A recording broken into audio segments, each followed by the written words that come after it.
बिस्मिल्लाहिर्रहमानिर्रहीम। अस्सलाम वालेकुम नाज़रीन, आप यूट्यूब चैनल देख रहे हैं। मैं इमरान खान हूँ। जब कोई ख़बर नहीं होती और कुछ ऐसा नहीं मिलता सॉलिड जिसके ऊपर काम किया जाए, तो फिर कीचड़ उछालने का काम भी हमारा पाकिस्तान का मीडिया करता है। खातून अव्वल को पहले भी निशाना बनाते रहे हैं, क्योंकि वो जाके किसी अदालत का दरवाज़ा नहीं खटखटा सकती, खुद जाकर FIA में नहीं बैठ सकती। अब दोबारा फिर उनको टारगेट किया गया है।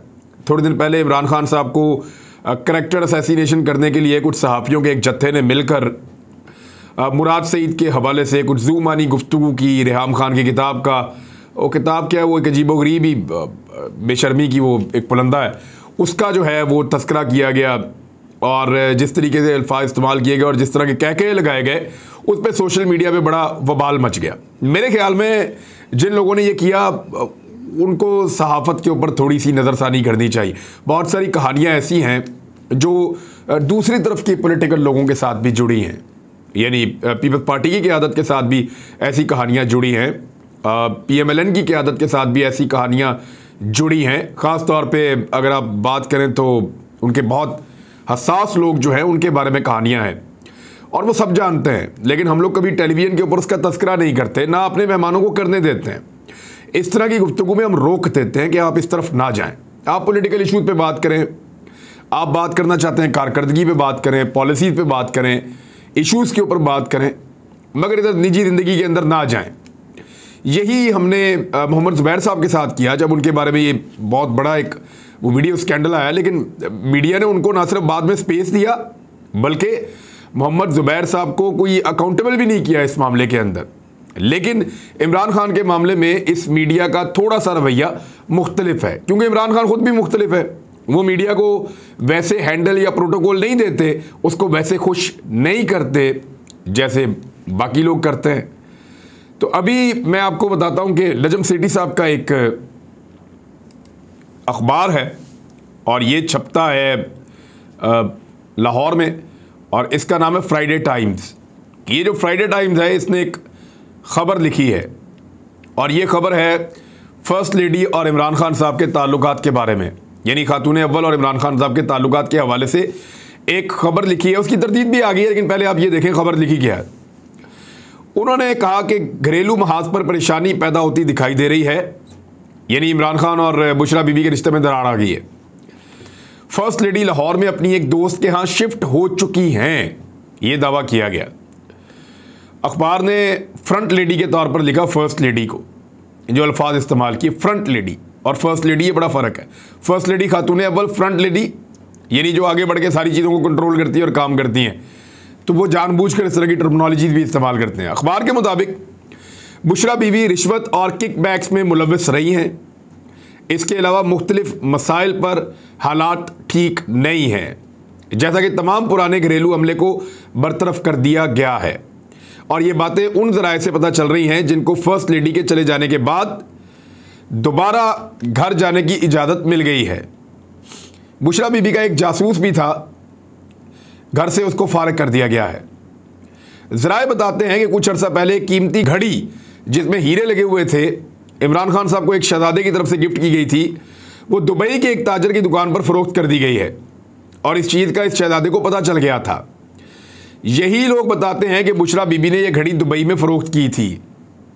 अखबार में यह भी इंकशाफ किया गया है कि लाहौर में जितनी भी तकर्रियाँ और तबादले होते थे, इनमें बुशरा बीबी का ना सिर्फ अमल दखल था, बल्कि पैसे भी लिए जाते थे। तरक्याती फंड्स का इस्तेमाल वगैरह भी असर रसूख नज़र आता है।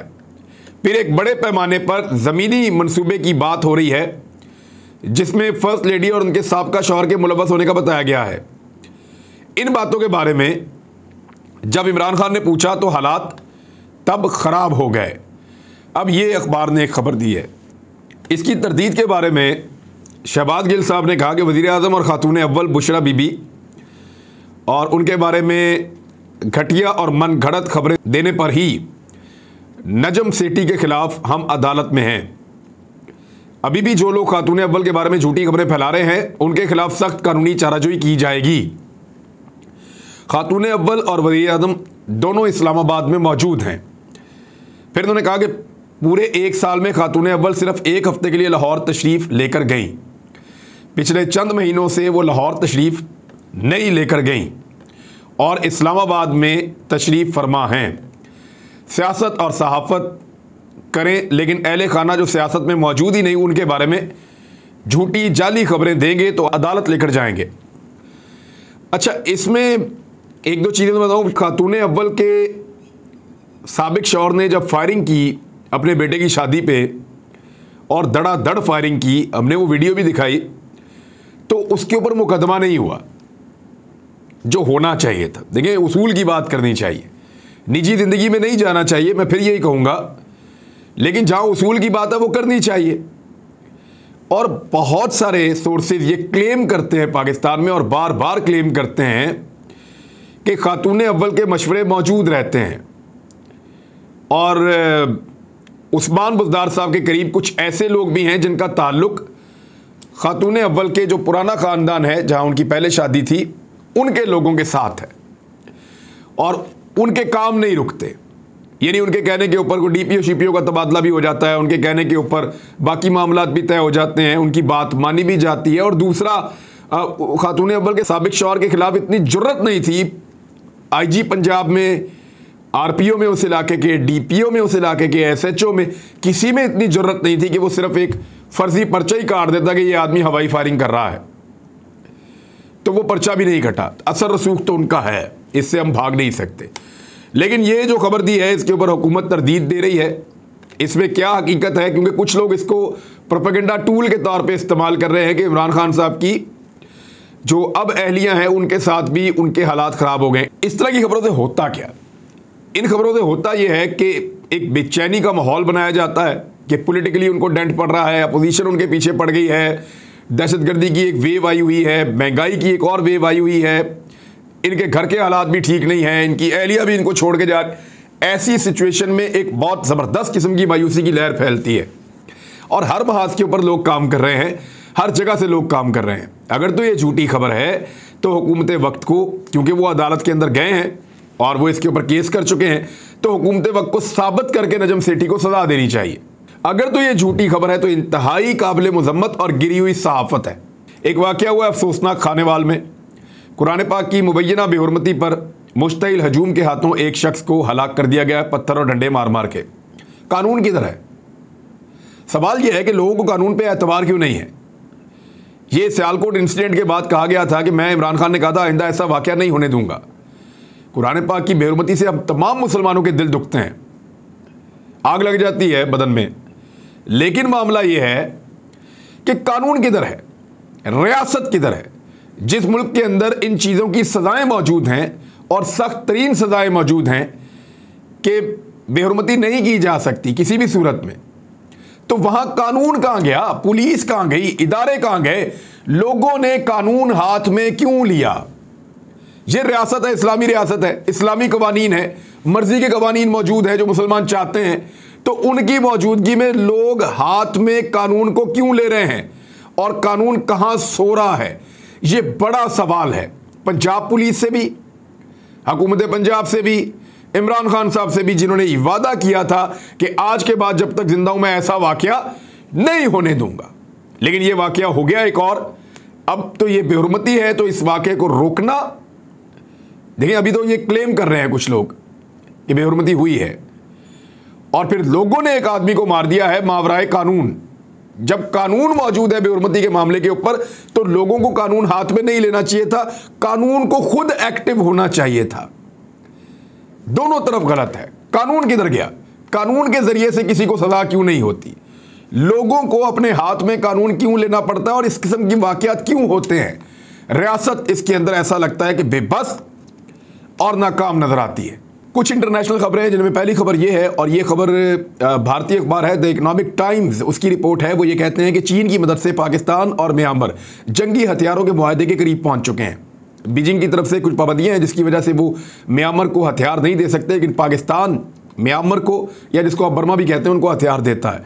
भारत को तशवीश इसलिए है कि भारत के आसपास जो मुल्क हैं उनमें एक बांग्लादेश, उनके साथ उनके ताल्लुकात पहले जैसे मिसाली नहीं है। एक नेपाल है, नेपाल के साथ उनका 3 इलाकों के ऊपर झगड़ा चल रहा है, यानी वो लिम्पियाथुरा, काला पानी और लिपुलैक, ये एक तिकोन है, और इन इलाकों के बारे में भारत का और नेपाल का झगड़ा चल रहा है फिर एक चाइना उनका हमसाया है, उसके साथ ताल्लुकात अच्छे नहीं हैं।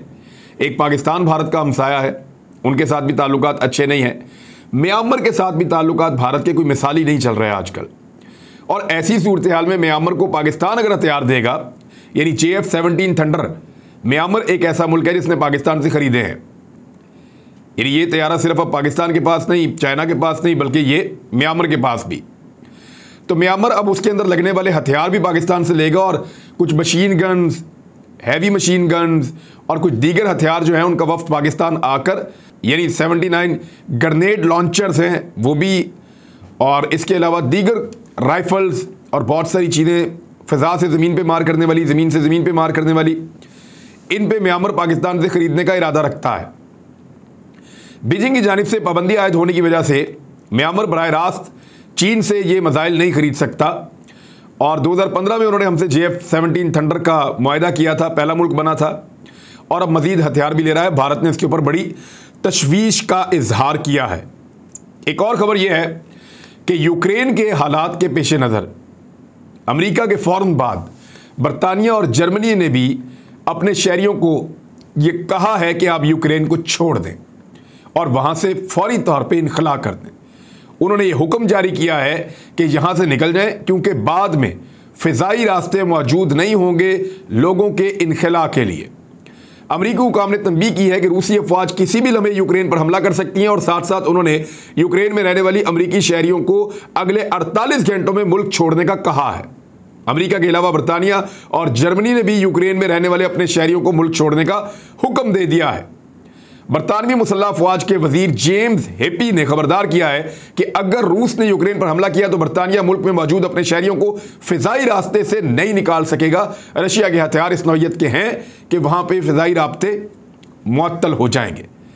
अब यहाँ ये सूरत हाल जो है वो मज़ीद गंभीर होती चली जा रही है। इसमें एक डेवलपमेंट हुई है, जो बाइडन और रूसी सदर पुतिन के दरमियान टेलीफोनिक बातचीत हुई है, लेकिन उस बातचीत पर ये किसी भी नतीजे पर नहीं पहुंच सके हैं। यूक्रेन पर हमला हुआ तो रद्द-ए-अमल फैसला कुन होगा, ये अमेरिका ने बाद में एलामिया जारी किया है। 1 घंटे से ज़्यादा जो बाइडन और रूस के सदर व्लादिमीर पुतिन बातचीत करते रहे। व्लादिमीर पुतिन को अमरीकी सदर जो बाइडन ने बहुत सारे ऑप्शंस दिए हैं। उन्होंने कहा कि इस तनाज़े को मुख्तलिफ तरीक़ों से हल किया जा सकता है, रूस के कुछ तहफ़्फ़ुज़ात हैं उनको भी दूर किया जा सकता है और चीज़ों को हैंडल किया जा सकता है बातचीत के ज़रिए, लेकिन कुछ चीज़ों के ऊपर सदर पुतिन राज़ी नहीं हुए। जो बाइडन ने पूरी कोशिश की है और ऐसा लगता है कि ये एक ऐसी फाइनल कॉल थी जिसके बाद हालात मज़ीद ख़राब हो जाएंगे, और दोनों तरफ से कोई ख़ास लचक नहीं दिखाई गई।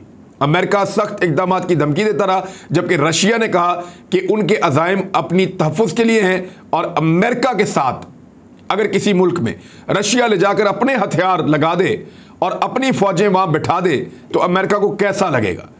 तो इसी तरह रूस को भी बुरा लगता है जब मगरबी फ़ौजें आकर रूस के दहाने के ऊपर बैठ जाती हैं और अपने जदीद तरीन हथियारों को यहाँ पर नस्ब करती हैं। लिहाजा रूस के तहफ़्फ़ुज़ात वही हैं जो किसी भी बड़े मुल्क के हो सकते हैं, जो अमेरिका के भी हो सकते हैं, लेकिन अमेरिका इसको मानने के लिए तैयार नहीं है। हिजाब का जो मामला चल रहा है इंडिया में, उस पर एक अपडेट है बड़ी इंपॉर्टेंट। वहाँ इंडिया और अमेरिका भी आमने सामने आ गए हैं। इंडिया के ख़िलाफ़ अमरीकी सेनेटर्स ने तशवीश का इजहार किया है, और साथ ही साथ इस मामले पर राशिद हुसैन जो मजहबी आबादी से मुताल्लिक इदारे के आला ओहदेदार हैं, उन्होंने अपने बयान में कहा कि भारतीय रियासत कर्नाटक में तालीमी इदारों में हिजाब पहनने पर पाबंदी मजहबी आज़ादी की खिलाफ वर्जी है। मजीद कहा कि मजहबी आज़ादी में लिबास के इंतखाब की आज़ादी भी शामिल है। भारतीय रियासत कर्नाटक में तालिबात पर हिजाब पहनने पर पाबंदी आयद करना मजहबी आज़ादी की खिलाफ वर्जी है। हिजाब पर पाबंदी मजहबी आबादी पर कलंक और ख़वातीन और लड़कियों को ज़बरदस्ती लिबास के इंतखाब पर मजबूर करने और उन्हें पीछे धकेलने के मुतरादिफ है। भारत का रद्द-ए-अमल भी आया है। उन्होंने कहा हमारा अंदरूनी मामला है और हम अपने कानून के मुताबिक इसको हल करेंगे। इसके अंदर कोई बैरूनी लोग जो है वो मुदाखलत ना करें, हम उनकी हौसला अफजाई नहीं करेंगे, और हमारे अंदरूनी तनाज़ात को हवा देने वाले जो बयानात हैं उनका खैर मकदम इंडिया नहीं करता। यानी इंडिया और अमेरिका भी अब इस मामले के अंदर कुछ हद तक आमने सामने हैं। एक और ख़बर है बड़ी इंपॉर्टेंट, और वो असासों के हवाले से है। अमेरिका ने यह फैसला किया था, मैंने आपको कल खबर दी थी, कि आधे असासे अफगानिस्तान को दे देगा जो मुंजमद हैं $3.5 अरब, और आधे दे देगा 9/11 के मुतासरीन को। तालिबान ने भी उस पर तनकीद की है, पाकिस्तान ने भी सवालात उठा दिए हैं। और सबसे बड़ा सवाल पता कौन सा है, जाते जाते मैं आपको बता दूं कि 9/11 के हमले में एक भी अफगान शहरी मुलव्वस नहीं था, और ना उस वक्त की अफगान हुकूमत मुलव्वस थी। तो अफगानों को उसकी सज़ा क्यों मिले? अब तक के लिए इतनी, अपना ख्याल रखिएगा, अपने इस चैनल का भी। अल्लाह हाफ़िज़।